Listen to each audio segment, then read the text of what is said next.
Welcome to Too Fond of Books. My name is Janelle, and in this video I want to do a book review of Close to Home by Cara Hunter.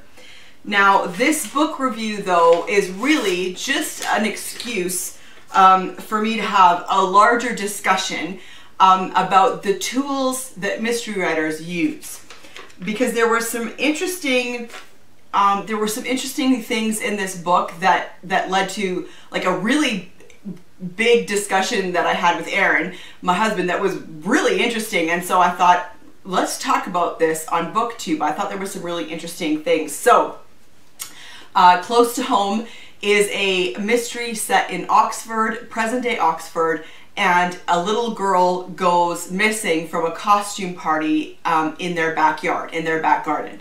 And D.I. Adam Foley and his team are called in to investigate and to find this little girl. So that's the basic premise of this story. And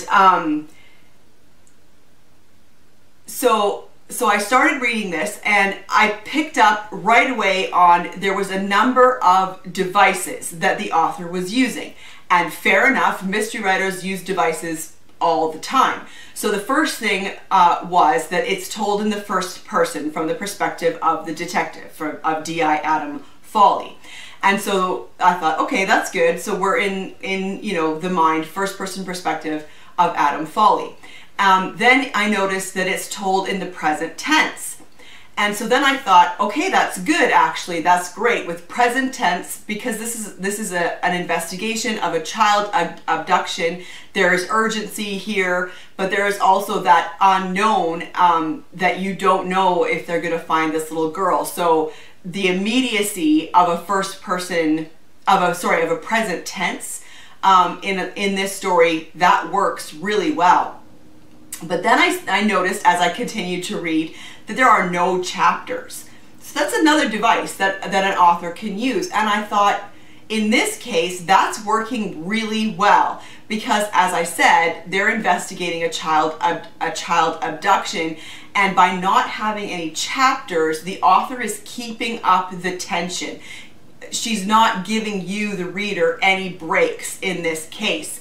And so I thought, again, that's a device that's working. So as I kept picking up on certain devices, I'm going to get to more in a minute, but I started to think how these are serving the story. Do these devices serve the story, or do they take away from the story, or is it just a matter of the author wants to put in some things that are just currently popular in books?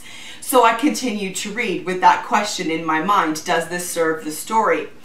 And then I came across another device, which is kind of that multimedia thing. And so she includes tweets and online news articles and interview transcripts. So then I started to think, all right, so how do these multimedia devices serve this story? And I thought, well, we're getting it from the first person perspective of the detective in this story, so kind of like we're in with the detectives. And I thought, well, the tweets and the online news, that works, that serves the story.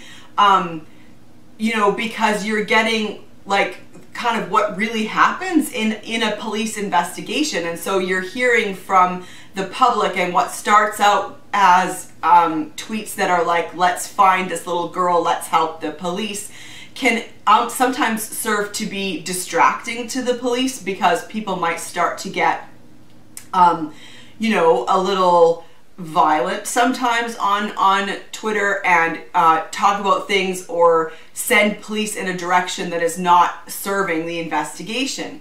And same with the news articles. So like the police having to deal with the press and the public are totally parts of an investigation. But then I got to where there was sometimes interview transcripts thrown in, and I thought, okay, now what's the purpose here? How do these serve the story? Because some interviews were just written in as part of the story, and some were that you read them as these transcripts.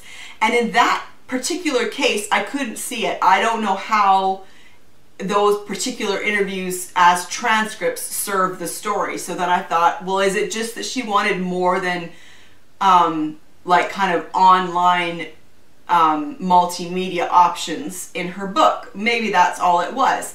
I don't know, but I totally felt as the reader that I could have like easily missed out on the transcripts and just read them as interviews like the rest of the story.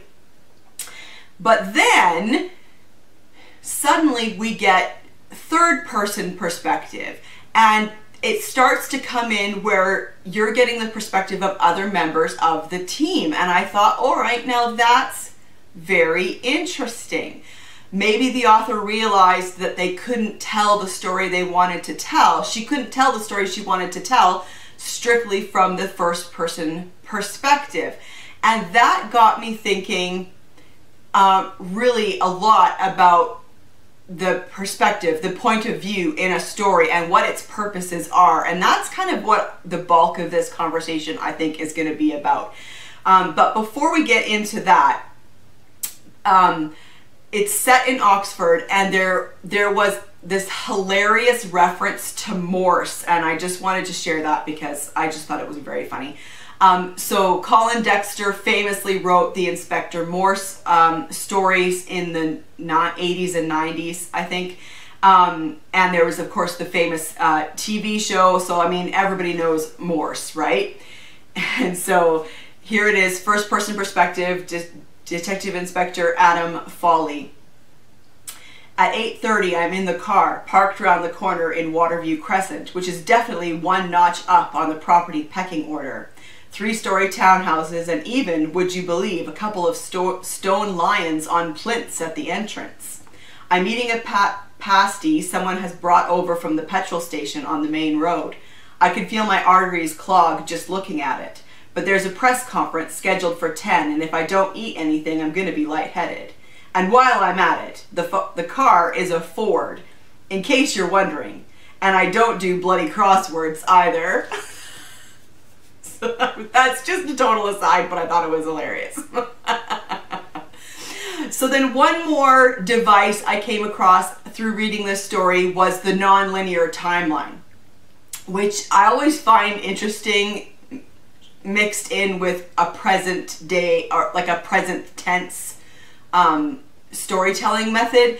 But so thrown in there, we get some perspective specifically about the little girl who's gone missing and her family, starting the day before the disappearance and then moving backwards in time. So this book uses a number of tools that mystery writers definitely use. So the perspective, it's got the first person point of view and a third person point of view.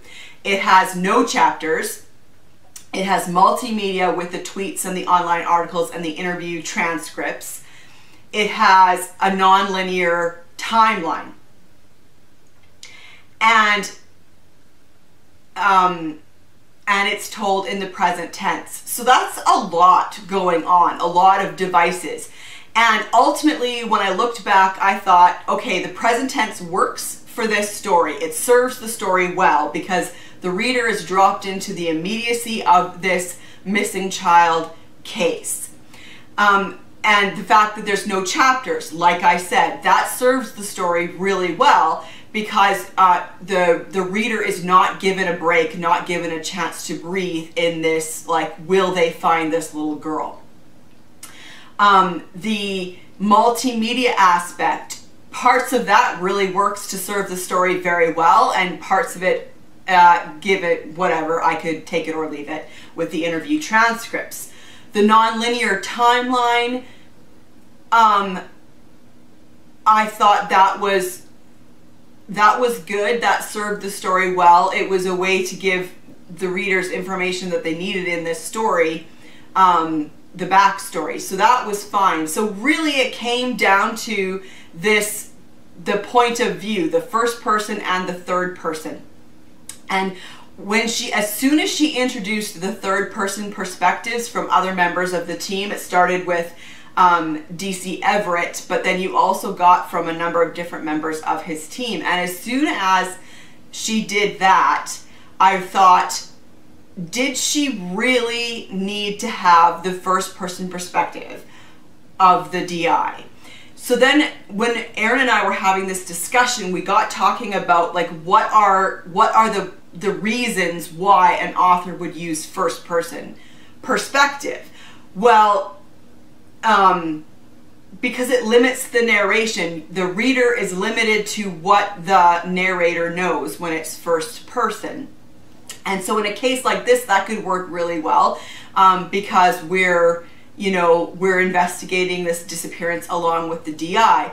But then I thought, well, no, that is actually solved by doing present tense. Because of present tense, we are also only aware of things as the police are aware of things. So then why else would you use first person? Well, often if you're using a first person perspective, it's to raise the stakes somehow. It has to be personal. It has to be important to that narrator. So then that got us into a huge discussion about whether or not the DI in this book had any real stakes in this case, or is it just his job? And is it personal, or was it just coincidental? So there is something we learn about the detective's past that could be seen as raising the stakes. It's a personal thing. I'm not going to tell you because I don't want to spoil this book for anyone who wants to read it. But it could be considered as raising the stakes. And yet, when you get to the end of the story, you realize that it's just coincidental to the story. There is no actual raising of the stakes. There really is no personal connection to the investigation. And I realized that this particular first person narration is about as third person as you can get while still being first person. So all of that to say, I could find no real good reason for her to have included this first person narration. So what are some instances of first person narration done really well? Because that is a tool that mystery writers use, and when done well, are fantastic. So a great example of first person narration done really well is the Murder of Roger Ackroyd by Agatha Christie. That first person narration, that first person narrator, that is central to the story. It's a great example. Another good example is the Kinsey Milhone books by Sue Grafton. Kinsey Milhone is a private investigator in Santa Teresa in the 80s. And those books are told from the first person perspective. And that is, again, it's another example that works really well because you are hearing the story from her unique perspective, and that is central to how the reader understands the story. So there are examples of how using first person narration in a mystery really works and really does serve the story. But in this particular case, the story could have been told in exactly the same way. She could still have talked about the personal issues for DI, Folly, and factored that in, but all from a third person narration. I think there was no real good reason. And so I think, like, he is the leader of the team, but she did such a good job in this book of introducing you to the various members of his team and the skills and kind of like what they bring to the investigation and how they investigate this case, because it really is a police procedural, and a police procedural done well. I mean, I was invested in this investigation, and there was a number of cases where there was some personal stuff with the team, various members of the team that you ended up caring about, which again led me to wonder, why was D.I. Folly the one with the first person narration?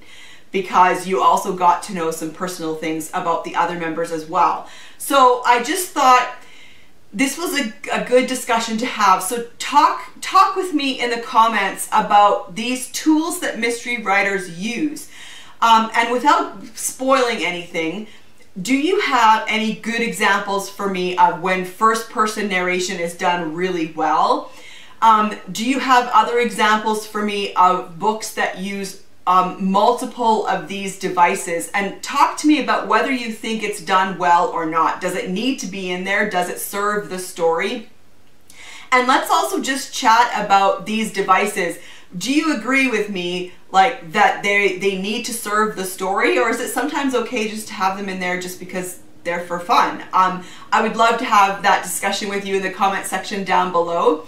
And I liked this book, and I liked in general how she told this story, and she has really interesting plots. This is the first in a series, and I was interested enough in this team and the cases that they would investigate that I've got the second book on hold at the library. So it's not that this is a bad book. I don't want you to think that that's what I'm saying, but I thought it was there was enough in here to lead to a good discussion about the tools that mystery writers use and how well they serve a story, or whether or not they distract from a story, or whether they could just be taken out and you wouldn't really know the difference. So in this case, you could totally have removed the first-person narration, and I don't think it would have affected the story at all. I would have enjoyed this story probably even more if it was all just strictly third person. So I would love to hear your thoughts about this in the comment section down below,